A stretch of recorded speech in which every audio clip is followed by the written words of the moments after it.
Hello, Facebookins. I'm Jeff Caplan from KSL News Radio. Normally, you'd hear me 3 to 7 in the afternoon with Jeff Caplan's Afternoon News on KSL. But we had this special opportunity to jump on Facebook with State Epidemiologist Dr. Angela Dunn, right here, and she's ready to answer your questions about coronavirus and COVID-19. Dr. Dunn, how have you been? Good, all things considered. Thanks for having me on. Well, we've sat down together for interviews any number of times now, and I feel like I'm hosting an episode of Mythbusters every time. There's so much information and so much bad information going around, and it seems like every time we talk, there's more. So, hey, everybody, we welcome your questions about coronavirus in the comment section, and we're going to try and get to as we can. So let's get started. Dr. Dunn, you ready? Absolutely. Okay. Before we get to myth busting, the kids are back in school. Weather's cooling off. People are going to be indoors. What's the state projecting for this winter? For instance, is ski season going to be a problem with tourists flocking to Utah? Have you been looking ahead to this? Yeah, absolutely. Our biggest concern right now is overlapping flu season with COVID. We're looking toward our Southern Hemisphere communities who are going through flu season right now. And it's actually pretty encouraging. They haven't seen much flu. And that's largely because they're putting in place COVID prevention measures like social distancing and masking. And it seems to be working for flu as well. So we're really hopeful that that continues for Utah. But at the same time, we're ramping up our flu vaccine efforts because if we can prevent as much flu as possible, that'll allow us to care for COVID. So I mentioned a moment ago, the kids are back in school, and that's huge. And it spawns a host of questions. First of all, child comes home from school with a sniffle, a minor sore throat, a headache, an upset stomach. Should they immediately be tested for COVID and be quarantined till the test results come back? Because everything I just listed is a possible COVID symptom. Yeah, I mean, that's the challenge with COVID is that the symptoms are broad and very common. So especially when it comes to kids, we need to be really cautious. Certainly, if there's a kid out there that has any symptoms at all, no matter how mild, they should not be going to school. And we recommend that their caregiver call their physician and explain to them what's been going on and determine if COVID testing is right for them. So let me go back to those symptoms. I'm going to tick through them one by one with you. Mom, my throat is a little scratchy. Should they stay home? So, I wish it was a simple yes/no answer, but what we really have to determine, especially with kids, is this normal for them? So some kids have allergies or asthma, and if this is a normal symptom for them, you don't have to be worried. But if it's something abnormal, so a new symptom, or it's worse than usual, or a little different than usual, then yes, you should be concerned. Keep your kid at home and call your healthcare provider. So a kid who never has headaches. Mom, I have a headache. Home. Yeah. Okay. What's the threshold for testing a child? What's reasonable? Test for everything I just mentioned: sniffle, minor sore throat, headache, upset stomach. Yeah, so we fall back on the general principles for the community, and if anybody has one of those symptoms, they should get tested. For kids, I think it's reasonable to keep them at home and keep them isolated, and call their provider. And if the symptoms persist or get worse after 24 hours, definitely get a test if you haven't had one already. Okay, on to myth busting. Let's start with a subject that's controversial: the new CDC guidelines on who get tested. They changed the guidelines. Yeah, Now, if somebody gets coronavirus and it turns out that you rubbed elbows with them, the new guidelines say you shouldn't go for a test. You should wait and see if you get sick. Do I have it right? Yeah, so we're fortunate in Utah that we've got great testing capacity. So we're still encouraging people who are close contacts but have no symptoms to get tested. So we are veering from the CDC guidance, and a lot of other states are as well. But again, we have the capacity to do so here in Utah, and we think it's important. I should say we know it's important to controlling the spread of COVID-19 to identify those asymptomatic infections. Are we blessed in Utah to have this testing capacity? Are there other states that simply can't keep up? Yeah, absolutely. We are very, very fortunate, but it stems from a lot of efforts and preparation on the state's part. So very early on, our governor's office prioritized testing and was very aggressive in getting the necessary elements to increase our testing capacity, from PPE for the providers, nasal swabs, actual testing kits. And then, of course, we've got great healthcare partners here. ARUP and Intermountain have been indispensable in increasing our testing capacity here. So, yeah, we're fortunate. We're speaking with Dr. Angela Dunn, the state epidemiologist in Utah. The number of people being tested every day has dropped big time in Utah. We were seeing, 7,000, 8,000 people tested a day. Some days now we're seeing 2,500. So is coronavirus disappearing? Or you know about this Facebook campaign, right? Where people say, don't get tested. If you don't count in the statistics, they won't shut everything down. If you get sick, just stay home and get better. Is that having an impact on the number of tests we're conducting? Yeah, so this is something we've been looking at a lot. As you mentioned, at our peak of our outbreak in July, when we were having 800 cases a day, we were testing around 8,000 to 9,000 people. And now we are averaging around 3,500 to 4,000 tests a day. In addition, our percent positivity is increasing a little bit. And so that even concerns us more. We definitely need more testing out there to understand where the spread is happening and to make sure that people aren't getting sick, especially those people where they could have severe disease and complications from COVID. So the reasons, I'm just speculating here, but it could be because people just aren't sick. We are in the summer months, and we've done a great job at decreasing the spread. So it could be that we just simply don't have a lot of COVID. It could be testing fatigue. And I think there has been some elements in our communities of kind of that don't test, don't tell phenomena, which is really unfortunate because that will result in more spread, more people being hospitalized, and more people dying unnecessarily. So we're really working at understanding what communities need to have more testing and getting our mobile testing units out there. Okay, Caitlin, let's go to the questions. Can you put one on the screen from one of our commenters? Craig asks, what are the metrics the state needs to reach in order to move to a lower level? I guess we're talking about the color coding. There doesn't seem to be an exit strategy. 0 cases isn't realistic. Yeah, absolutely. We're not looking for, I can't think of the word now, and it's a total epi word, but like extinction of the virus, because we know that's not possible. So what we want to do is keep our case counts low and in control before we get a vaccine so that we can limit the amount of unnecessary illness and death in our communities.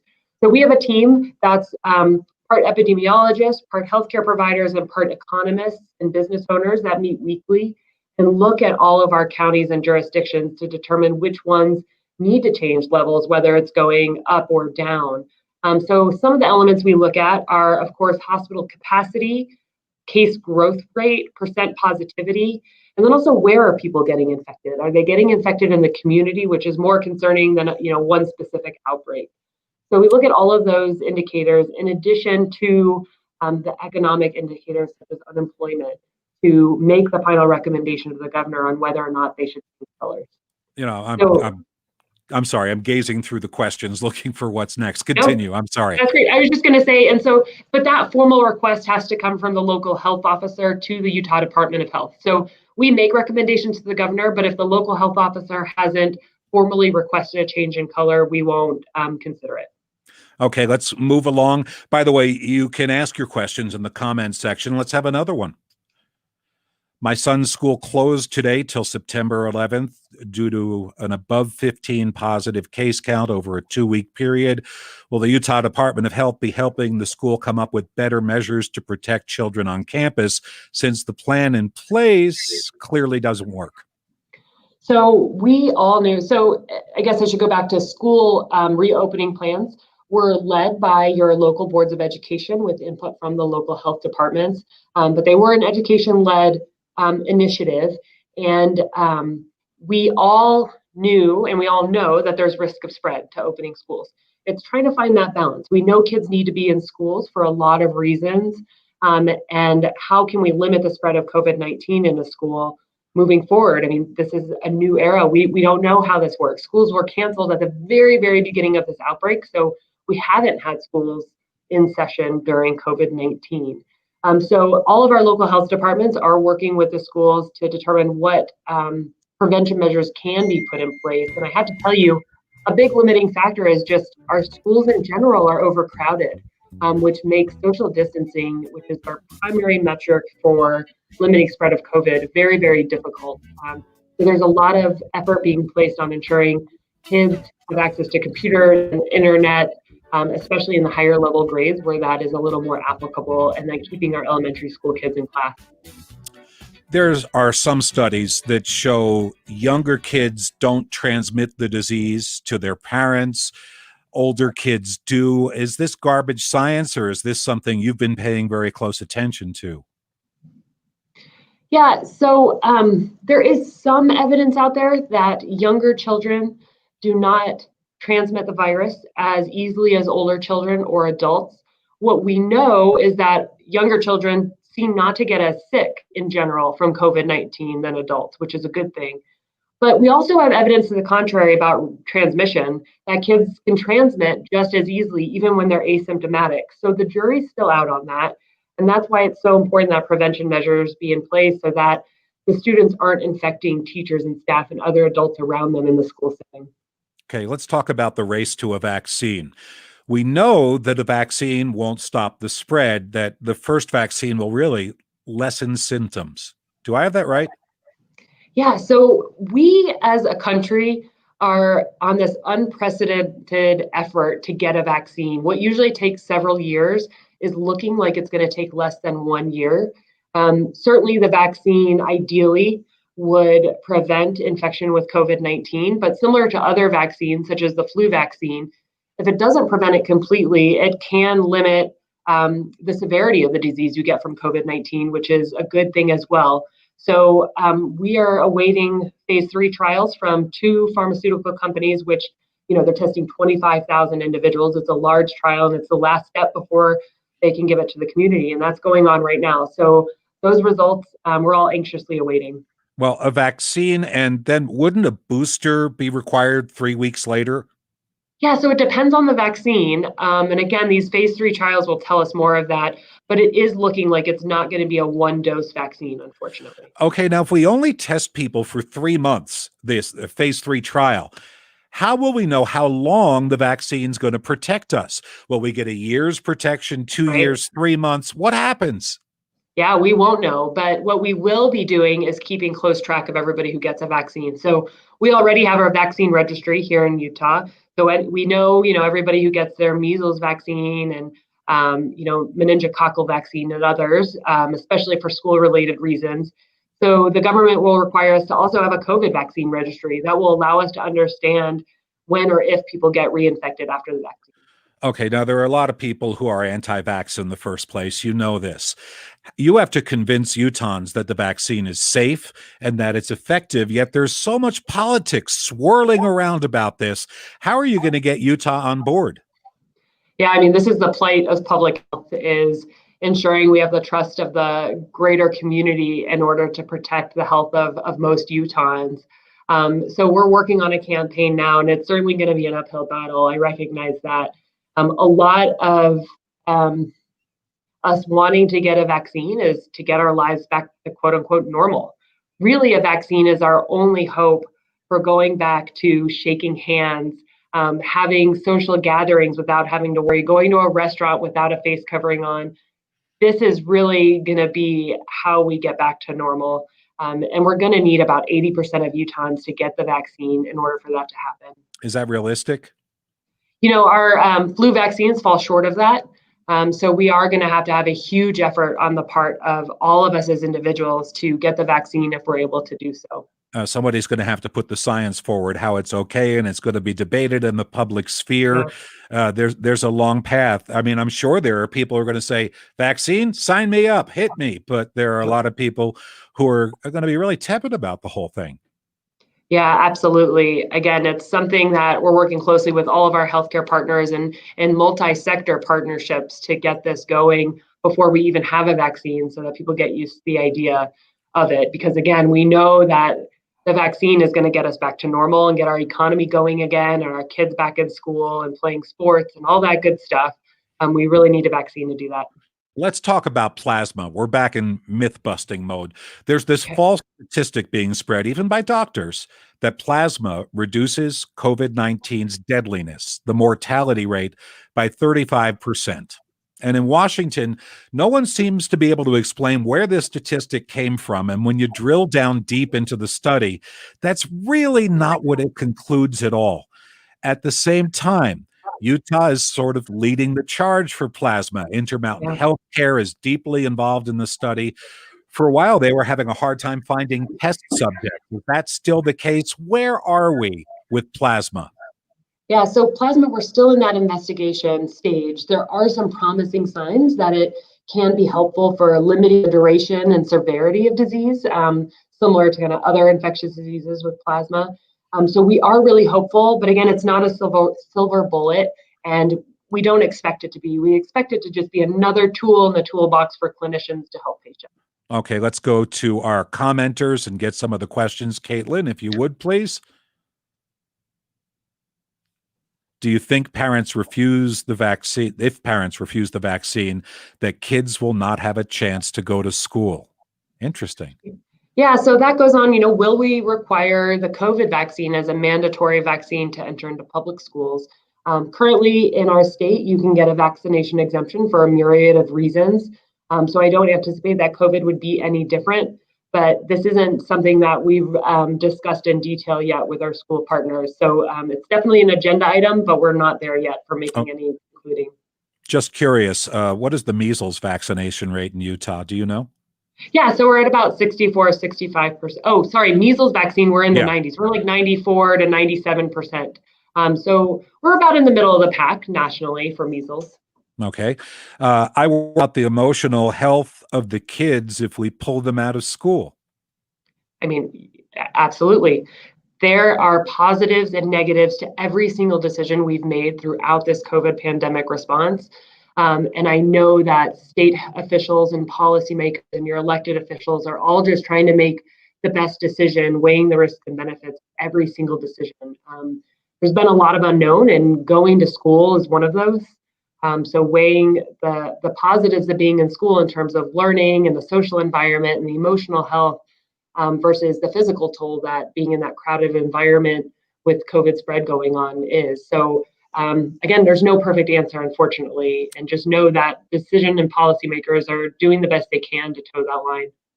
With school, we're at the very beginning of things. And football, schools are working their way through how to do a football game, how to have some students there, how to keep social distancing. I worry when we get to basketball season simply because it's indoors. Is there talk of banning all fans from high school basketball over the course of this winter? We haven't started talking. We at the health department haven't started talking about winter sports at this point. We're still figuring out the fall sports. So that is something to consider depending on where we are in the outbreak is do we allow spectators or not in these indoor settings?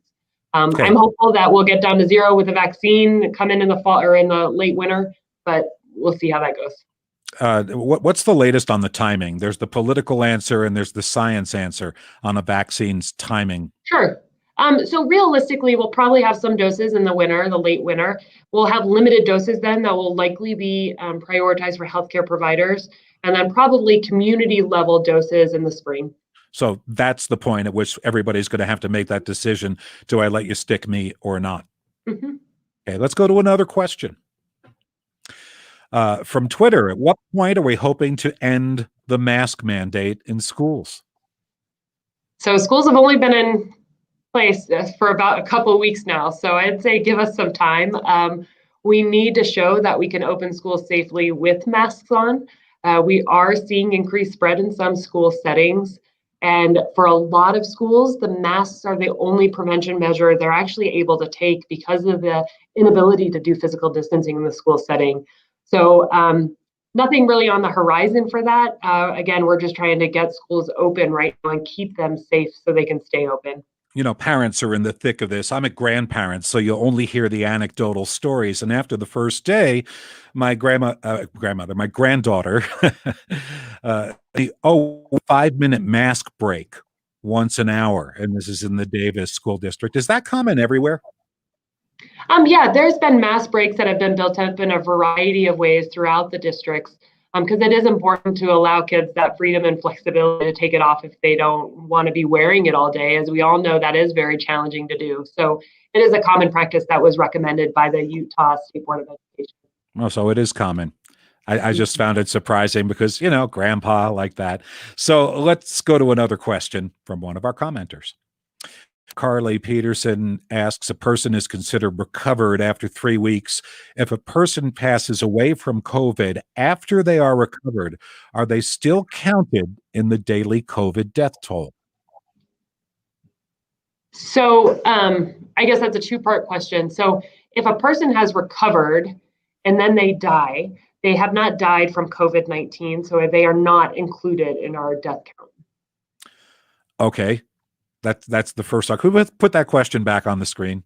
Yeah, sorry. They have to find it. I hope they can. There we go. If a person passes away from COVID after they're recovered, are they still? Oh, no, we answered the question. Oh, you're right. Oh, but then I guess, so the recovered metric is a little shaky though. So recovered after 3 weeks, that's just telling us at the state level that that person has not passed away and likely will not pass away from COVID. But we know that's not always true. And we know that there's also several instances where people's symptoms last way longer than 3 weeks. So it is a really crude metric that I wouldn't hang your hat on. Back toward the beginning of August, the CDC put out a guideline that somebody who has normal COVID symptoms and is tested positive will be infectious for 10 days. And they won't be infectious afterward if they have very serious symptoms for 20 days, and that's it. So if it's 10 days, we're asking people to quarantine for 14. Has there been any discussion at the state level of a revision down to 10? This is something we rely heavily on our national partners for, because they're the ones doing the more detailed science, looking at how infectious someone is and for how long. So we'll be looking forward to any revisions coming out of the CDC and our national leadership. But right now, I haven't heard discussion on it. There is evidence that people can still transmit or can still become infected after 14 days of their exposure on the tail end. So to be cautious and make sure that we are really limiting spread, we'll continue to follow the national guidelines on that. Can we talk about mask science for a moment? Because it's going around again that masks actually trap particles, et cetera, and there's a lot of anti-mask pseudoscience going around just in the past week or so. Talk to us about that. How do you respond? And are you just covering up for blah, blah, blah, blah, blah? So masks have been interesting throughout this pandemic. If you guys remember at the beginning, there were some people looking toward Asian countries and saying, look, masks work. Why don't we all have masks on? We at the state and nationally in the US didn't see the evidence of wearing masks. So we actually didn't recommend them. And we were putting out messaging saying, save the masks for the healthcare providers. So once we learned about the evidence that masks can prevent the spread of COVID-19, we advised the public as that. I mean, we have to be flexible here. We're learning things so quickly since this virus was first discovered in December, right? Only, half a year ago. And masks are one of those. So it has been shown in a variety of settings that masks can prevent COVID-19 spread. So when you wear a mask, you're preventing those big droplets from getting on other people and preventing that potential spread of COVID-19. And Salt Lake County is a great example of that. 2 weeks after their mask mandate went into place, their cases started to drop very, very quickly. So that correlation is tight, meaning that we can trust that masks are effective. But some people say that masks deplete the amount of oxygen in your body and you become weak, you can pass out, there's a danger, et cetera, et cetera. I mean, certainly if you're wearing a mask and you feel that way, talk with your healthcare provider. You might have some underlying conditions that make wearing a mask not safe for you. And if that's the case, we certainly don't recommend it. But for the vast majority of people, wearing a mask is completely safe all day. I mean, you can ask our healthcare providers who wear them before COVID and have performed surgeries, 8-hour surgeries in a mask without a problem. So we know that they're safe for the vast majority of people. You're the state epidemiologist. You are the person to ask this question. Do you hand out cards that give people exemptions to wearing a mask? Because it'd be from the state health department, right? So mask exemptions are not given by the state health department or myself. We recommend that schools, so we give a list of specifics where people might not be able to wear a mask, right? So specific disabilities, either mental or physical disabilities, could certainly prevent somebody from safely wearing a mask. And we recommend that the school work with the individual's healthcare provider to determine if that's the case for that individual student. Now, individual businesses that have a mask requirement, you don't get involved in that at all. That's political. You're the state health department. Yeah, absolutely not. Again, we're just here to make recommendations based on the science we have at hand. And we actually have very little regulatory authority at the health department. Now, this is something that's interested me. This question might be so long it covers our faces in the window. Let's talk about the fact that Sweden did not approach the COVID response with emphasis on masking, lockdowns, or social distancing, except among very high-risk people. Their death rate, Robert says, is down to 0 to 2 deaths per day. I have no reason to doubt that.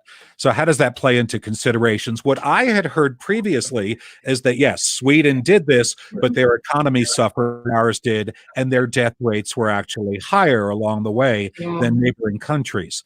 Do you take any lessons from what other countries offer? Yeah, absolutely. And, I'd heard the same that you had about Sweden. So I'll definitely look into it to see what their current stats are. We have certainly learned a lot from our other countries and other states about how to best address this. What we know here in Utah is that every time we have increased community spread, we have increased long-term care facility spread and deaths resulting from that. It is so apparent that, when we were in the 800 to 900 cases per day, we would have between 30 and 40 long-term care facilities with active cases. Now we're down to 12. So there's a correlation between what's going on in the community and what's happening in the long-term care facilities, which is our highest risk population. Now, in a lot of countries, you had mentioned, I think, Japan or Asian countries where they wore masks, and they wore masks. We said, see, masks are the answer. And then their rate of transmission increased at some later point. I understand Spain, which had licked this coronavirus problem, is now going through a second round. We had a spike in May and June. Do we know what we know? So what I can tell you, what we can expect is we're definitely not out of the weeds yet, and out of the woods yet. Either way. There are embers everywhere.